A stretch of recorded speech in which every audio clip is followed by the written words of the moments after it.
My name is Matteo. I am a tailor in Florence, and I lived through hell. Before the plague, life was modest, predictable, even joyful in its repetition. I would rise with the sun, greet the baker across the alley, and begin my work by candlelight. Fine stitching for nobles, patching for peasants, robes for the clergy. My hands were always busy, and my mind was calm. I had a small workshop by the Arno River, and though I wasn't wealthy, I earned enough to keep warm, fed, and in peace. But peace is fragile. It shatters without warning. It started with rumors, as it always does. Whispers of illness in Messina. They said ships arrived with dead men tied to masts and rats swarming the docks. I remember thinking, it's far from us. Florence is strong.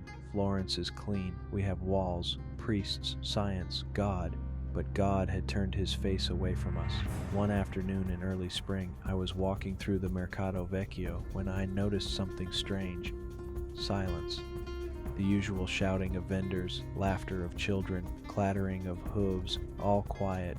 People were staring at a man slumped against a barrel of figs. His skin was grayish-blue, with dark, swollen lumps under his arms. He was gasping, and no one dared touch him.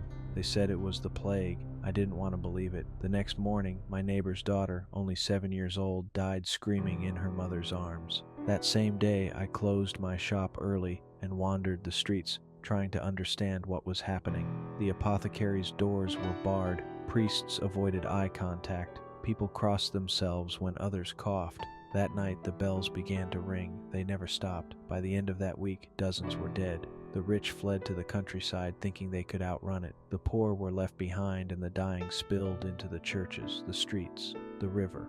No one could escape it. The bodies stacked like firewood behind the cathedral. I remember Luca, the baker, calling out to me from behind his closed shutters. "Matteo," he said, "tell my wife I love her." She had died 2 days earlier. He followed her the next morning. There was no time to mourn, no funerals, no rituals. The priests were too frightened. Even the plague doctors were dying.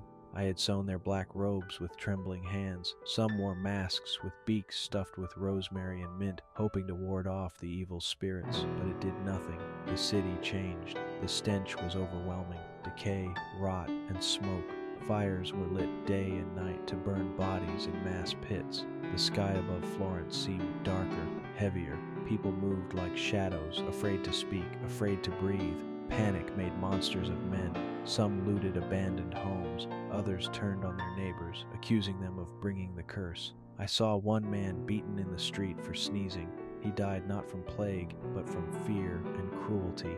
Then came the flagellants, groups of men in robes who marched through the city, whipping themselves with iron-tipped cords, chanting prayers and psalms, begging God for forgiveness.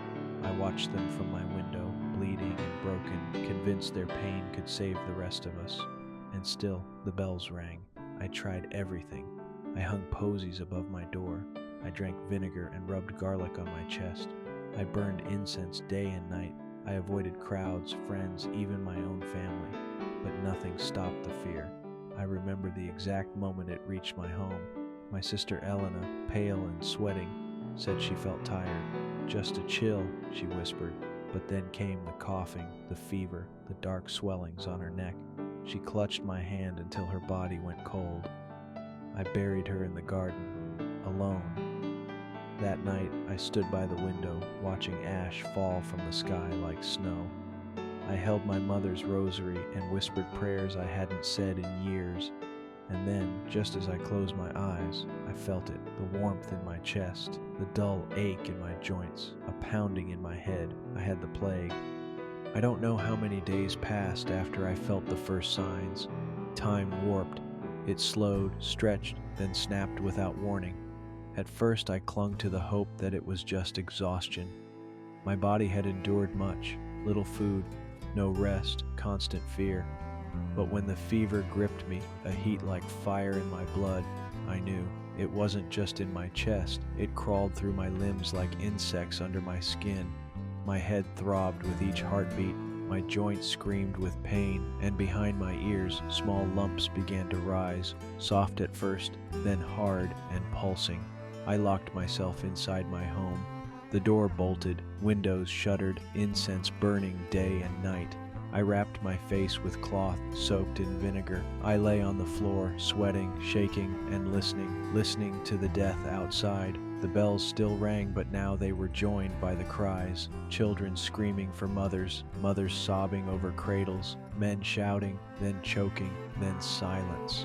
I heard the wheels of carts rolling past, loaded with corpses, the voices of the death collectors calling, "Bring out your dead."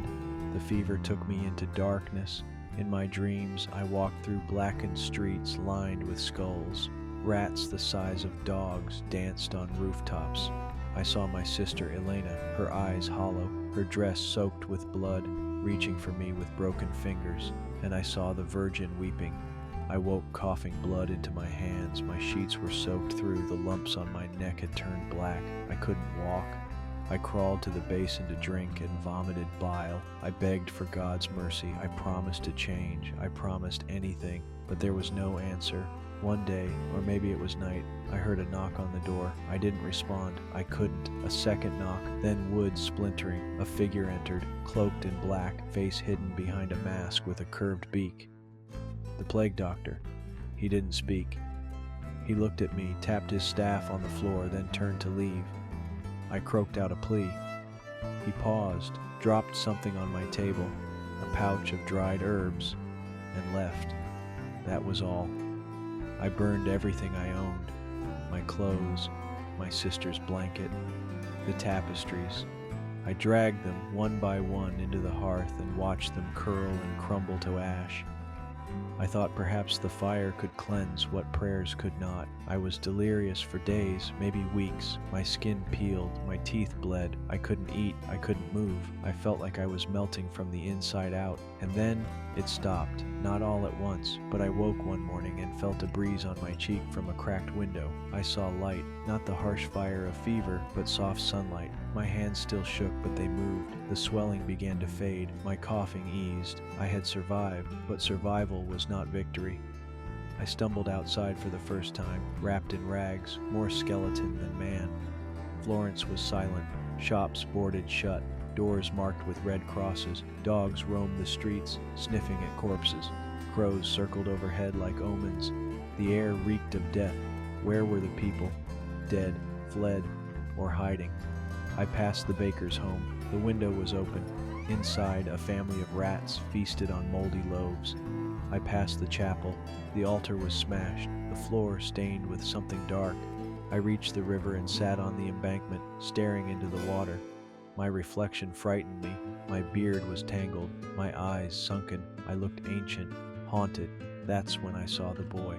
He was maybe 10, wandering barefoot, dragging a doll behind him. His eyes met mine. No fear, just emptiness.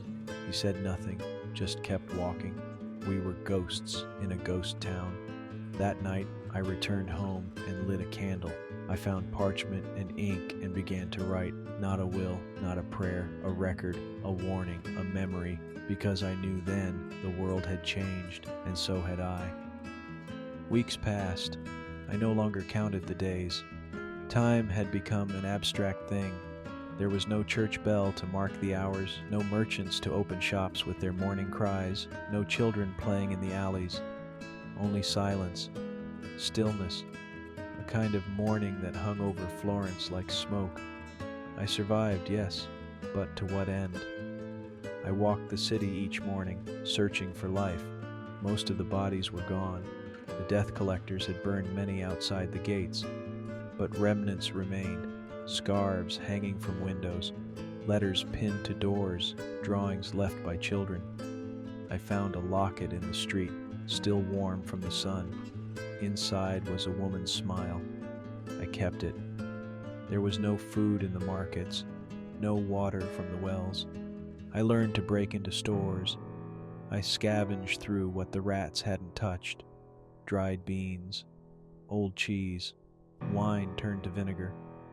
I began to grow stronger, though my body would never return to what it was. I moved slower. My breath was shorter. My hands trembled even on warm days.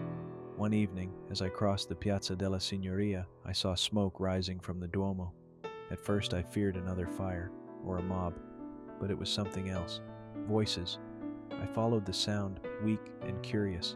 Inside, a group had gathered, maybe 20 souls. Most were gaunt and scarred like me. They lit candles and sang a hymn, not in celebration, but as defiance. It was the first song I'd heard in months. A woman handed me a crust of bread, another gave me water. No one asked questions. We were all survivors, and that was enough. In time, I learned their names. Lucia, who had buried her entire family and still came to pray. Tommaso, who'd once been a thief but now helped bury the dead. Marco, a friar who had lost his faith, then found it again among the ruins. We began to rebuild, not homes, not yet, but hope. We tended gardens outside the city walls. We fed orphans. We gathered books and taught the children to read, even if they cried through the lessons. We rang the church bell again, not to signal death, but to mark a new day. The boy I'd seen, the one with the doll, returned. His name was Pietro. He spoke little at first, but he followed me everywhere. I taught him to light a fire, to find clean water, to write his name. He reminded me of my sister's son, the one we lost in the first week. Pietro was why I kept going. Sometimes at night, I still heard the cries. I saw Elena in my dreams, standing at the doorway, saying nothing, just watching. I would wake in sweat, heart pounding, reaching for a hand that wasn't there, but the pain dulled, slowly. One morning, I sat beneath the olive tree behind the chapel. Pietro was chasing lizards in the grass. The sun rose over the hills, casting golden light across the broken rooftops. I took out my parchment again and wrote, "My name is Matteo, son of a tailor. I have survived the Black Death. I have seen the world die, and I remain. Not because I am strong, but because I must tell the story. We are not just names in the records. We are voices, memories, sparks that refuse to go out." And I knew then I was no longer just a victim of the plague. I was its witness.